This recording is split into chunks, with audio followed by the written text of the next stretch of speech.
Hey everyone, Chris Lopez, and today we'll be talking about the Denver real estate market trends for August 2020. So, in addition to the trends, we'll be talking about some national data, how the presidential election may or may not impact the real estate market, plus some foreclosure data. So, before jumping these trends, I have to tell you I did not have time this month to record the monthly property management update. I really enjoy doing those. Those are a priority for me to learn and get those out there. However, I took a vacation in early September. It was actually an 8-day canoe trip down the Green River in Utah. It was amazing, but also I had no emails for a week, so just came back. I was behind, and unfortunately, did not have time to record those property management interviews. Those do take quite a few hours to record and get out there. So what we're going to do is already in early October, I got all the property managers scheduled. We'll do our next one, and we will talk about August and the September data in the same podcast. So make sure you catch that in 2 or 3 weeks when it comes out. All right, so jumping into trends for this is August, and generally I like to compare August 2020 to August 2019. It gives us usually better data because we do have seasonality out here in Denver. So looking at the active listings, you're going to see some dramatic numbers here. In this August, we are about 5,500 active listings, and that's for all one-unit properties, houses, condos, townhomes here in Denver. Last August, we were about 9,300. So that's a 41% decrease. So huge decrease there. And again, that has to do with all the buyers out there right now during COVID taking advantage of these low interest rates. And then plus last year is when we started seeing that inventory build. So two things there to make it look like just a big percentage swing. New listings were actually about the same as we were about a year ago. We're at 6,786 for this month. Or I'm sorry, for August 2020. August 19, we're at 6,742. So difference of like 40 new listings, so nothing significant there.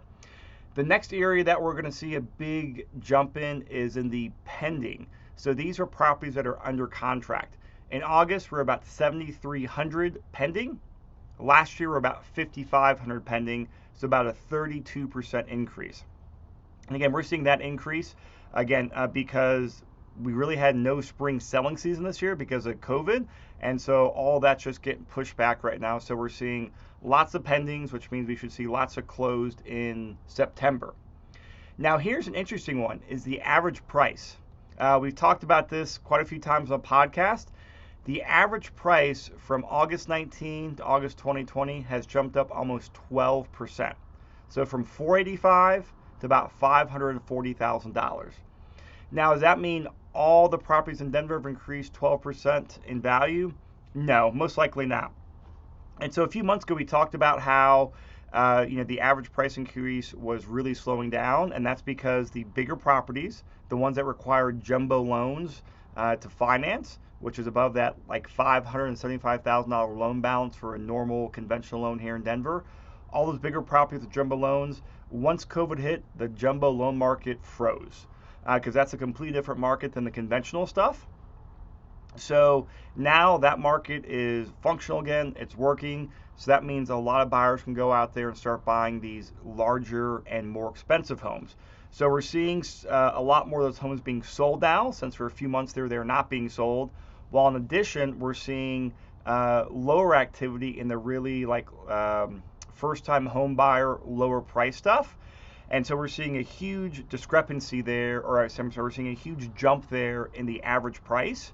And that's because we're selling a lot more of the bigger stuff and a lot less of the smaller stuff. And I think we're selling a lot less of the smaller stuff because a lot of the entry home buyers, a lot of those people are the ones unfortunately getting crunched by COVID, either, entry-level jobs or lower-paying jobs, and they either don't have a job or they're just financially tight or worried about what may happen next 6 months. So we're seeing less demand there on that really lower price stuff. So selling lots of higher price stuff, not selling as much lower price stuff. Therefore, we're seeing a big jump in the average price of about 12%, and the median is up just over 9%. So, maybe we might see next spring and that March, April May timeframe, the normal hot springtime in the market, assuming COVID is somewhat under control. I think we will probably see a lot more of those entry-level homes getting sold out there, and so we might see an adjustment in those, the percent in price appreciation. So if you're seeing these big headlines, understand that's kind of what's going on in the market right now. Some other stats here: days on market. No surprise here, they are down quite a bit. The average days on market in August 2020 was at 23 days. A year ago, we were at 31 days. So, about a week, a little over a week less of properties days on the market. So overall, I know I threw a lot of stats at you there, but overall, we are still very much an extreme seller's market. There is hot demand out there for properties. The detached single-family homes, so those are your normal homes with, now they're not condos and not townhomes. Those are the most competitive price segment right now in the market because, just a lot of people are buying them and going out there and getting those under contract. The best word I can use for that is brutal. There will be people lining up now with COVID. There's only one group per time and per houses. There will be people lined up on the front yard or lined up with their time slot to go walk the property, then wait for the next person. So lots of showing traffic out there, and then lots of offers coming on those properties. So that is the most competitive market right now. One more stat I wanted to talk about was actually going back to the average price. So breaking down this price segment, since I mentioned detached homes, maybe think of this. So the detached homes, if you just break out that segment, they're up like 14% in sales price, in average price, while condos are up about 2%. So big discrepancy there, and you can see the homes is what's really pulling up the price average right there, and not the condos. Don't have all the nuances for that condo data, but my guess is since a lot of the downtown market, which is heavily condo market, that is the one segment of the market we're seeing, rental rates drop, properties list longer, and just seeing a lot less demand out there. And so a lot of those higher priced condos downtown, they are just not selling like they were pre-COVID. And, our guesses is probably as good as your guess, but hey, they're downtown right now. People move downtown so they can go to Rockies games and go to bars and go to, clubs and do all the fun stuff downtown. Well, all that stuff is pretty much closed right now. No one's going to open up again. There's been rioting. There's been all sorts of the issues. So there's not a huge allure to go downtown right now.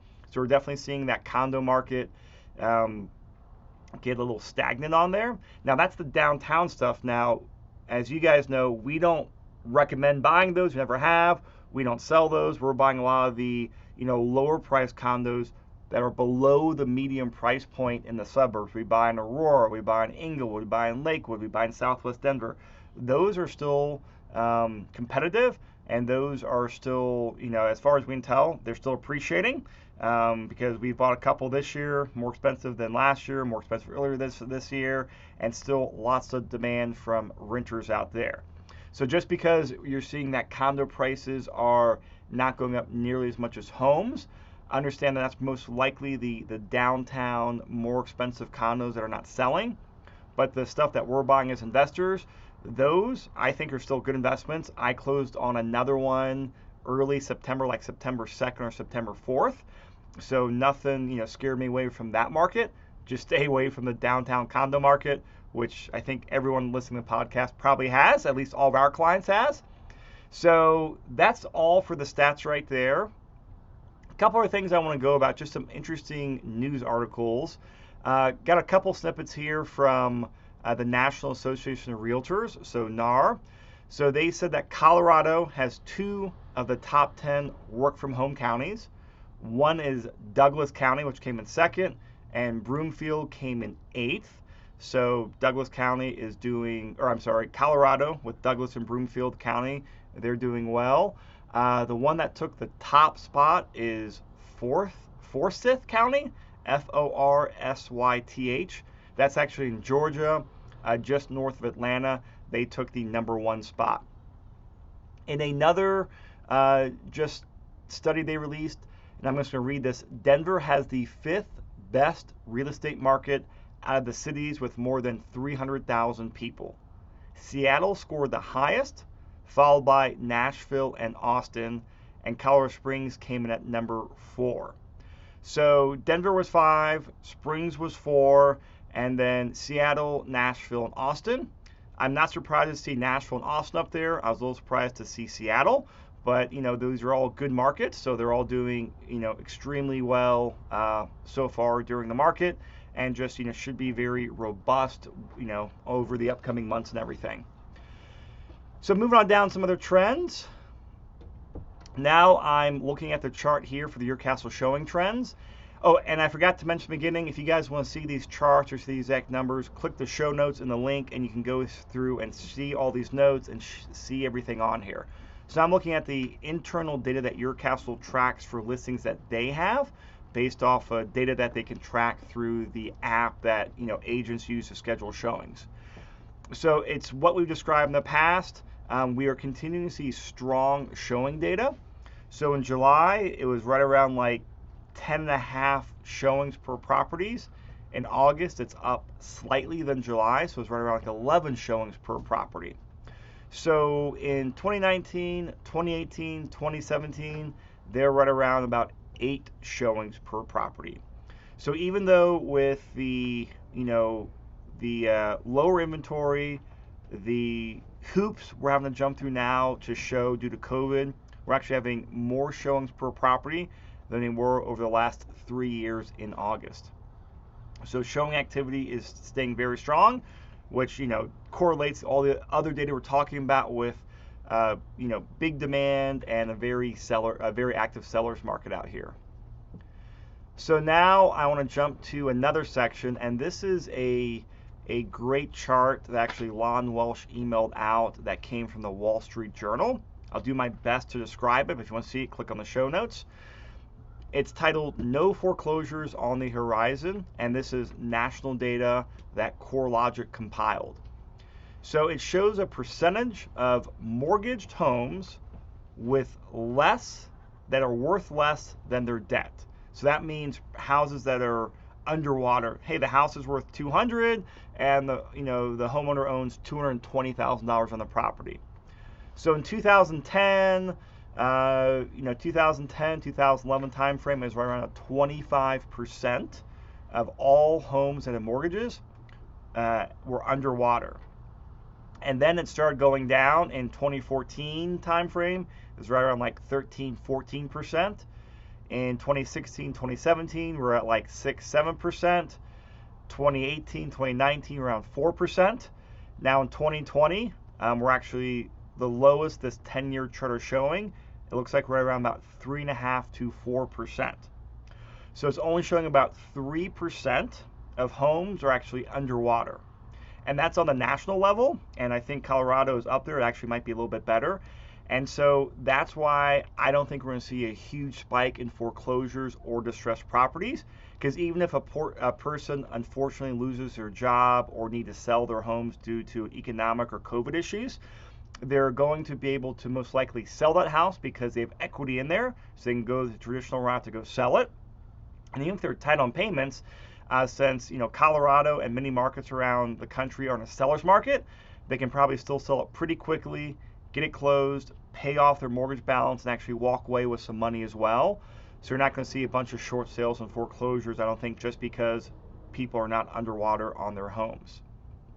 All right, the last thing I want to talk about is the presidential election going to impact real estate? We've talked about it in previous ones, saying, hey, starting right around this time, like late September, early October, we might see a relatively good buying time in the Denver market, just because historically the market slows down a little bit once we hit the presidential election every 4 years.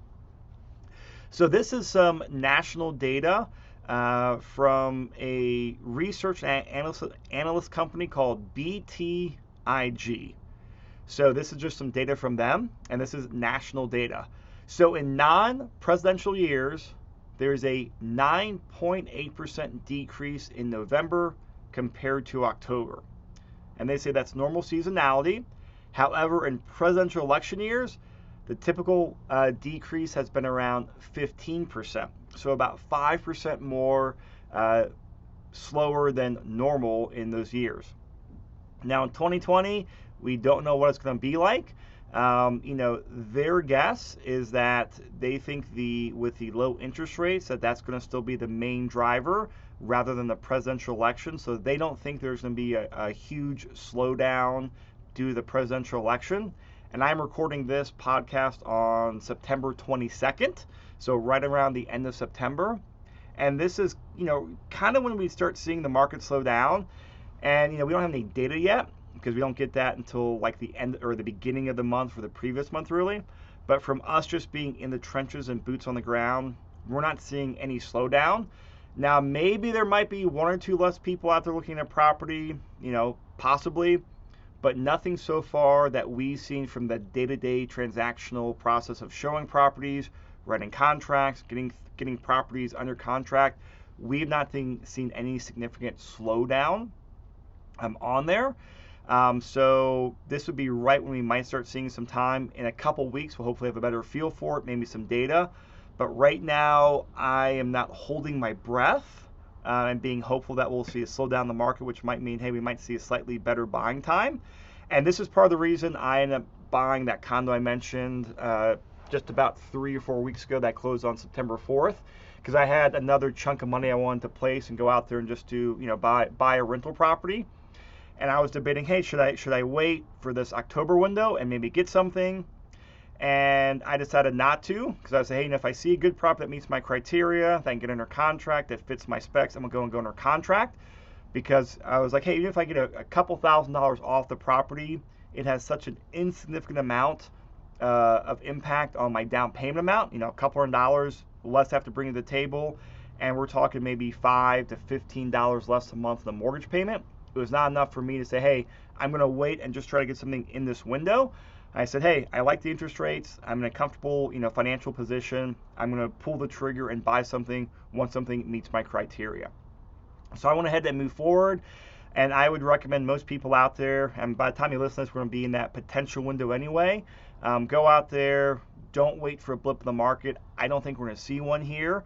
Take advantage of these low interest rates because I think we'll continue to see prices appreciate. Now, kind of flipping the other side, since most of us are landlords and, landlords out there and just doing rentals out there. So far, we've not seen any significant data drop off for renters not paying their rent. But I'm going to be really interested to hear what property managers have to say when we talk to them in a couple weeks, how August and September have panned out since the extra unemployment benefits of that $600 a week ran out at the end of July. So that we want to see, or I want to see, that lack of unemployment, how much, or is it impacting tenants' abilities to pay, pay their monthly rent on there. So what I've done, and I know I said this before, but I'm going to be a broken record on here, is that I've personally upped my cash reserves per properties. And I usually keep around 6 months of PITI plus HOA in properties. Now I'm up at 9 months per property. So I'm just going a little bit more cash on hand, just be more conservative because, hey, we might see more renters not pay their rent. I or you might be unlucky to have a renter that just, it takes months to get them out there to evict, assuming we can evict them. But I do believe if you're financially well prepared and got some cash reserves, if you can hold on the property and you unfortunately get one of these black eyes that some investors are getting right now, if you hold on the property for long run, you're still going to be better off in 5 years than if you did not buy the property. So that's what I'm personally doing. Like I said, I've upped my cash reserves. The one thing I do know from one of the property managers I was talking with, Ellie Reimer at Arrowwood, they were able to actually go to the court last week and get an eviction approved by the court. And this is the first eviction that they've approved. The court's approved, the first one I've heard so far since COVID and the eviction moratorium's gone through. And it was actually a tenant that was not paying rent before COVID, and they have just been, in that unit now for 8 months or 9 months, I don't know, for a while, and they were able to get that tenant, approved to get evicted. So that is good news if you're having one of those tenants out there that is, refusing to pay rent or refusing to pay anything with you. Like I said, we'll have a lot more data on the property managers coming out there in a couple weeks. All right, so that's it for this month's market update. Got any questions, definitely email me. If there's certain data that you want me to dig onto in future episodes, let me know. I love getting feedback. Email me, chris@denverinvestmentrealestate.com. And make sure you do click on the show notes if you want to see these charts and all the data points I did talk about, since we threw a lot of data at you. All right, have a great one.